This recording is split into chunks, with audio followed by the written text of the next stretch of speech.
So when Street Fighter 2 came out, I wasn't really too impressed by it. I think I finished it once, picked Zangief because I was a wrestling fan, and then kind of moved on. I eventually kind of fell in with a crowd that really got a lot out of Street Fighter 2. And so suddenly it became very apparent I need to get great at that game. One guy showed up and said, "Hey, have you heard of this other game, Mortal Kombat?" I'm like, no, what is Mortal Kombat? And he said, "Well, you know, it's like Street Fighter, but you can fucking kill people." Okay, well, we need to go see this game right now.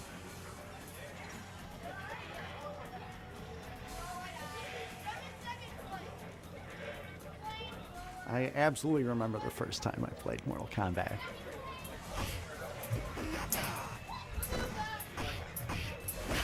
It was at Lions Family Fun, my favorite arcade. My dad would usually give my brother and me $5 each and let us run wild while he went shopping. I was at an arcade in Virginia. The Q Lounge in the Bronx, New York. It was a space that was half smoky pool hall, half arcade. He took us to an arcade 2 towns north, up to Santa Rosa. There was a place called Systems City. And it was like part skate shop, but in the back room, all the lights were off, and they had like 5 arcade machines back there. I see this huge crowd gathered around a new cabinet. And it was sitting there. There was nobody around it. No one was playing it. It was just sitting there. What is this? I just remember just like a big line around the cabinet. Everyone is crowded around Mortal Kombat. It is simultaneously exactly like and nothing like Street Fighter. You know, the filmed presentation, the real actors and actresses and all of that really just, it's so striking. In Mortal Kombat, when you were seeing those 2 big characters on the screen, I was just like, this is the coolest thing ever. Instantly, it was like, oh, it's digitized. It's real people. It was like, wow, this is incredible. It's like, how are they doing this? How did this game come to be?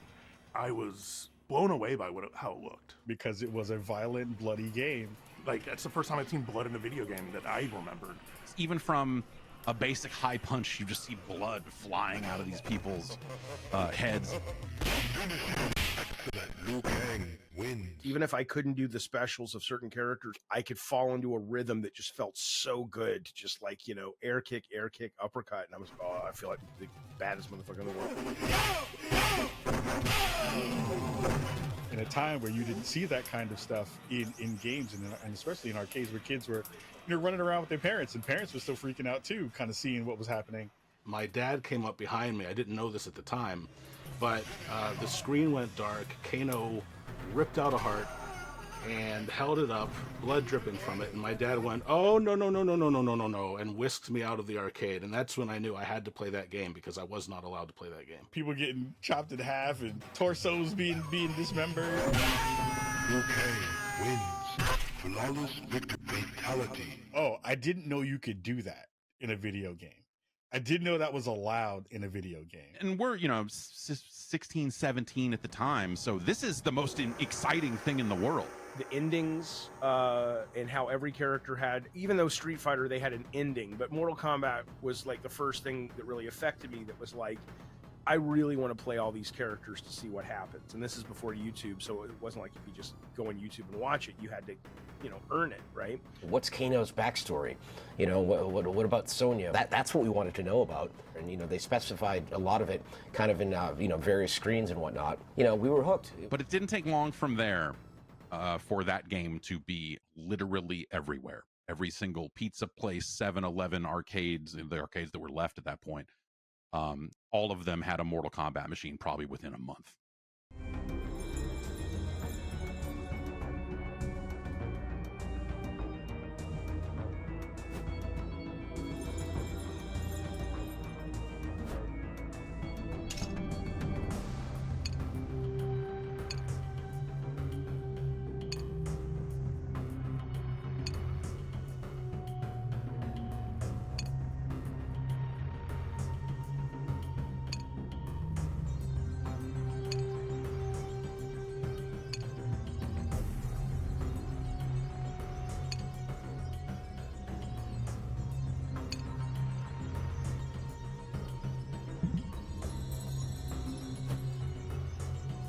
The idea to produce a comic book for the first MK game, that started with me, coming from comic books, I had a great desire to sort of tell this story that we weren't able to tell in the game. And so I thought, what better place to do it in a comic book? I talked to Ed about it, and so Ed thought it was a great idea, and I think the both of us went to Roger Sharp to try to see if there was any money that we could get from marketing to help us produce this comic book. I tried to always do stuff that I thought would be special, and John, pulled together, here's a comic book. I wasn't getting paid anything extra to draw this comic, so I wrote the story and did the illustrations. Roger was able to scrape up, I think, a few $1,000s for the printing, and we were able to produce a few thousand copies of this comic, and we weren't sure how many we were going to sell. There was an advertisement in the game, and players would see the advertisement in the track mode, and they would mail in a check for $3. Sometimes they would mail cash. Ed and I would get bags of envelopes, sent to a P.O. box, and they would ship us these boxes of comics. Okay, well, who's gonna pack and mail these things? And so there was nobody to do that. So Ed and I ended up sitting in his office with boxes of comics. We were the ones opening each envelope, collecting the money, writing the addresses on the envelopes, packing the comics, and mailing them all out. I remember we did that one weekend. It was just Ed and I. And then we decided we invited other people around the office, like, hey, come and help us pack the comics, and we'll buy a pizza. Every once in a while, I would sign one. We would write these weird encryptions on the envelopes. Sometimes I would draw a picture on the envelope, little messages to the players. I don't know if anybody ever saved any of that stuff. But eventually, I think we were in over our heads because the stuff just kept coming. And sales took off. We had to go back in and reprint the comic book. And then eventually Roger, I think, handled, I don't know who he paid to do the packing and the mailing and stuff. We were packaging and boxing up, thank you, Jeanette and Alice, to get everything out to people. But the first, I think, few thousand comic books were hand packed and hand addressed by, Ed and myself and a couple of the other folks around the office. And that was the start of the merchandising program for Mortal Kombat.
The first time I saw a crowd gathered around a Mortal Kombat cabinet when I was 10 told me that, okay, this game is a big deal at my arcade. I had no idea if that translated outside my arcade.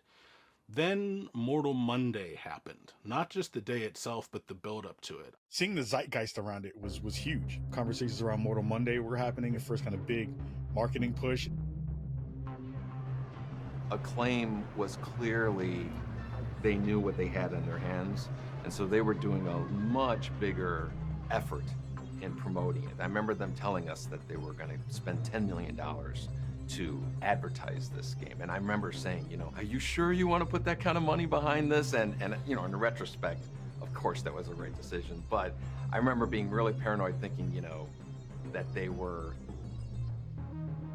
putting a lot on this game.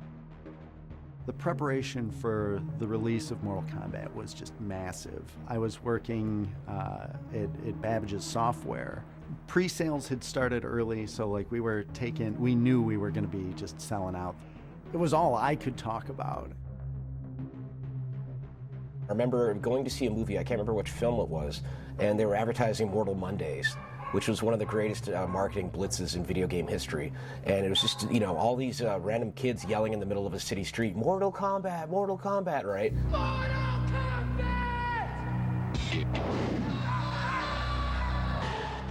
That commercial with like people running down the street screaming Mortal Kombat, and they were teens, and I was a little kid, and teens are the coolest thing you could be when you're a little kid. You don't have to show screenshots or anything else necessarily. Everybody knew. All you have to do is just have somebody out in the middle of the street just putting up his arm saying Mortal Kombat. It's almost like, hi, it's here. It sells itself.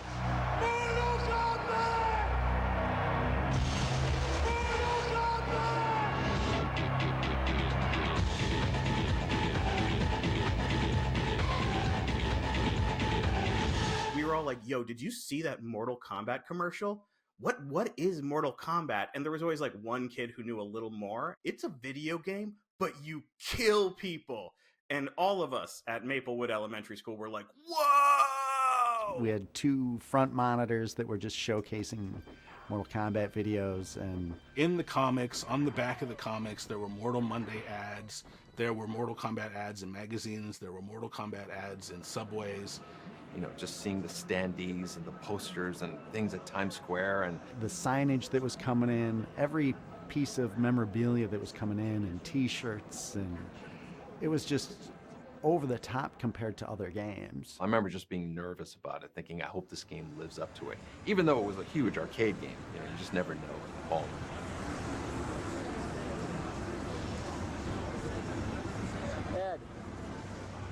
It was insane. There was a giant line, and it was just so exciting.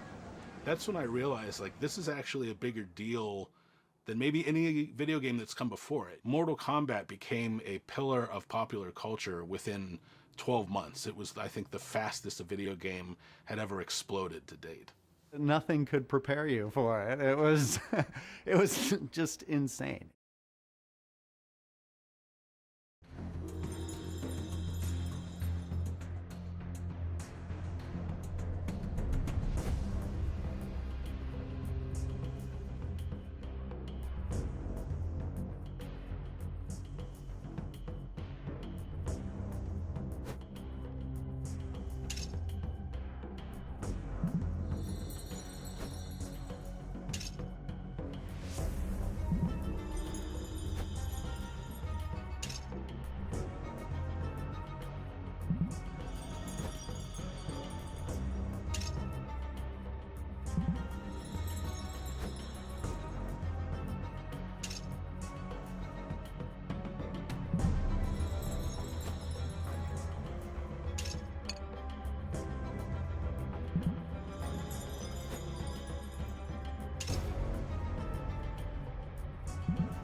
We were aware that Acclaim had a deal that they were going to do all the home games because also they had done super high impact for the home. And Acclaim had their kind of production group, which was our main point of contact, but then they had the 2 software houses, you know, Probe and Sculptured. And so there was a lot of communication that had to kind of bounce back and forth.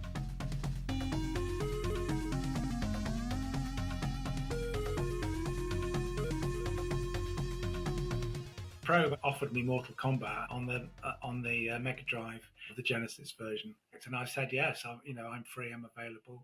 Like a job's a job, and I said, well, what is it? They were able to kind of actually bring me an arcade machine into my house.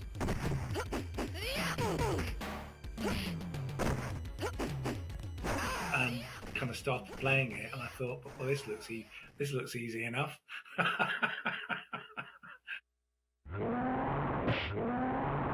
When Mortal Kombat 1 was going to be made for the Super Nintendo, through Sculptured Software, we had a programmer that was from outside our place and brought him in and said, hey, you're the main guy. And that did not go as well as we would have wanted it to go. Tests were right.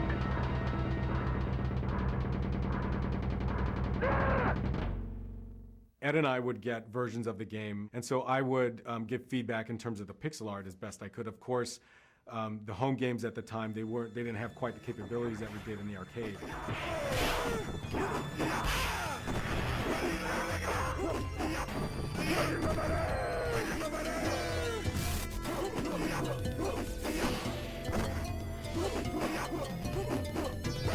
I think the biggest problem that we had wasn't as much the power of the machine, but how big the memory of the Mega Drive was. In A, we had to shrink all the sprites really down as much as we possibly could, and there's a lot of frames of animation in there. You know, we started off by kind of basically taking out every other frame, and that wasn't enough. So then we had to take out like 3 out of 5 frames, and then kind of concentrate on the important animations, the ones that let you see most. Williams have a like a method of writing. It's almost like a kind of multi-threading. It's like that there's a number of different programs all operating at the same time. So one of those programs operates one of the characters, one program operates one of the weapons, one of them operates the background, and all of those different little programs kind of speak to each other. That isn't a method of programming I had any experience of. It took me a while to work it out. And kind of Pro were getting very nervous because there wasn't anything on the screen. I was working, there wasn't anything on the screen. And then eventually I was able to basically kind of translate the original code almost line by line. It kind of worked, and the whole thing kind of came to life.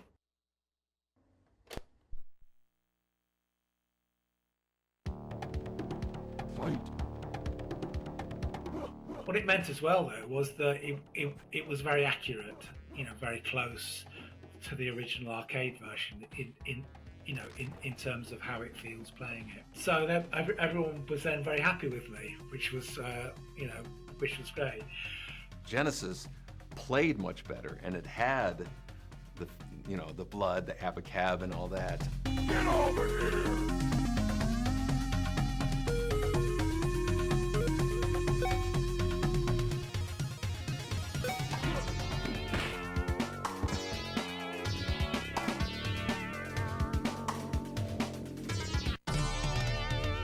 The Super Nintendo version looked great, but it didn't play as good as the Genesis version. The programmer that was the lead, but he made some missteps at the beginning of the project, and it was really hard to finish. These were conversions. These were not original games. You're trying to take the code and the assets and port it to that platform. They had this little multi-processing system in there. He said, I don't like the way that works. I want to do it my way. So he's going against the grain the whole time. Johnny Cage wins.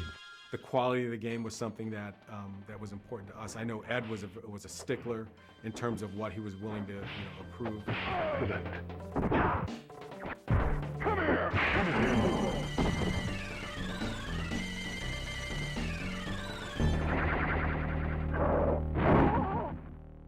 And we were down to the wire. We were, saying that, we're not going to prove it until you fix this, this, and that. And I ended up having to help him, so it got done, but it played not quite as well.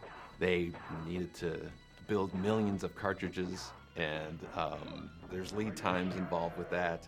And so those two things kind of conflicted a couple times, and there was some tension there.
Mustard and myself grew up in a really small town. The closest thing you would have to an arcade machine is the local bowling alley may have had like a light gun game, but that's pretty much it. It was only the home versions that allowed us to experience the different franchises, and I feel like I unofficially speak for quite a lot of people our age, how important getting those home versions as good as they were was.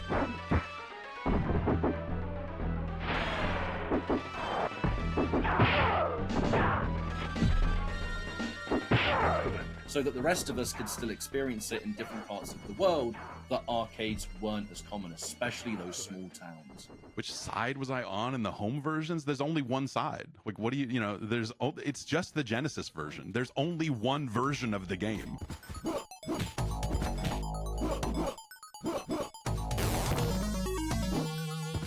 The Super Nintendo version is a travesty by comparison.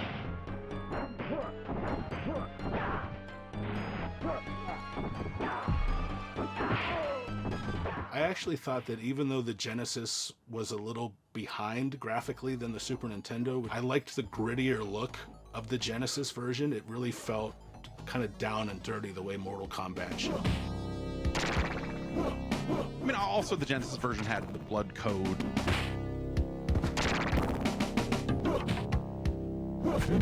And the real fatalities and the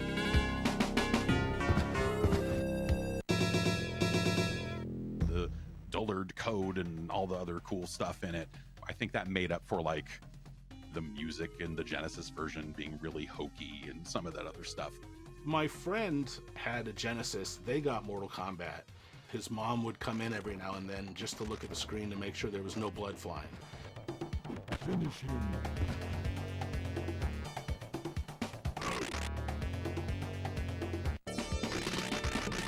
And so what we would do is we would enter the blood code, we'd play a match or two, and then we'd hit reset, turn off the blood code, keep playing when she came in, and then she'd leave and we'd turn the blood code back on. Nintendo screwed the pooch when they didn't allow the blood in the game, and they instead put sweat in it, which the Genesis version outsold the SNES version like 3-1 or something like that. Everybody wanted the violence, you know, they wanted the blood. The Super Nintendo version feels like mud. Like the act of playing that game is so unlike playing the actual arcade game. So I really wanted Mortal Kombat. Not just to fit in, but because I loved it.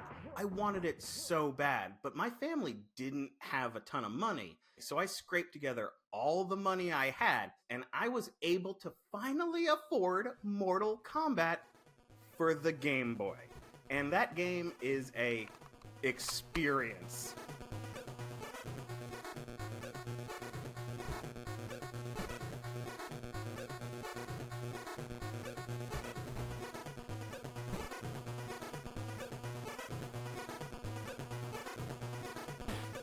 When you play Mortal Kombat in the arcade, it's a little bit heavy and you feel the power of those hits.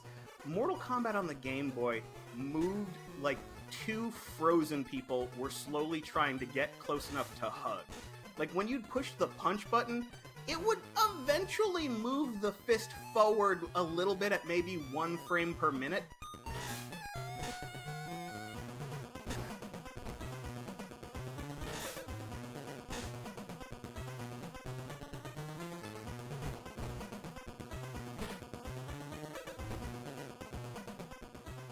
I cannot do a fatality in this game.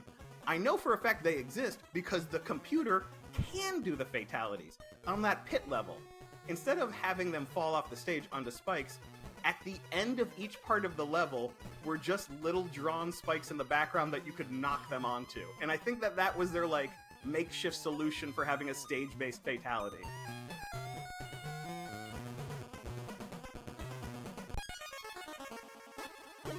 Even as a kid, I knew it was not the best version, but I loved it so much. I even put in a Game Genie code that let you play as Goro. Like, I did every secret possible. I was gonna squeeze every single dollar I put into that game. And I still own it, and I'll still play it occasionally because I'm kind of a masochist, but there's something special about it. There's something that's kind of, like, pure about a Mortal Kombat game that's so weird and watered down and slow that it almost circles back around to being kind of creepy and mysterious.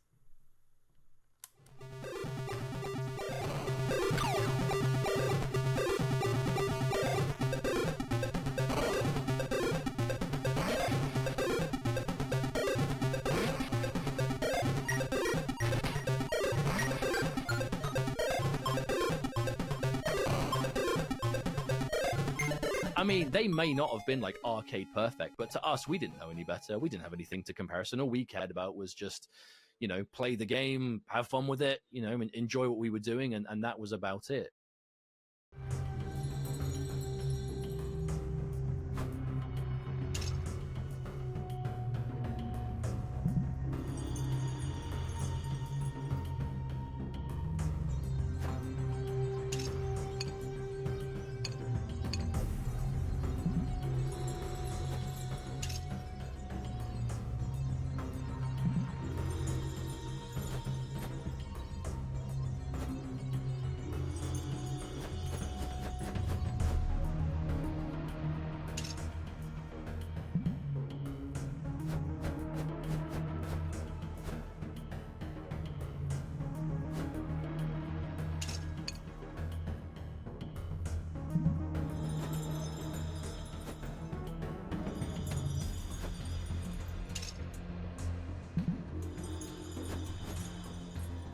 Blood splatters from the contestants' heads. When a player wins, the so-called death sequence begins. The game narrator instructs the player to finish, and I quote, finish his opponent.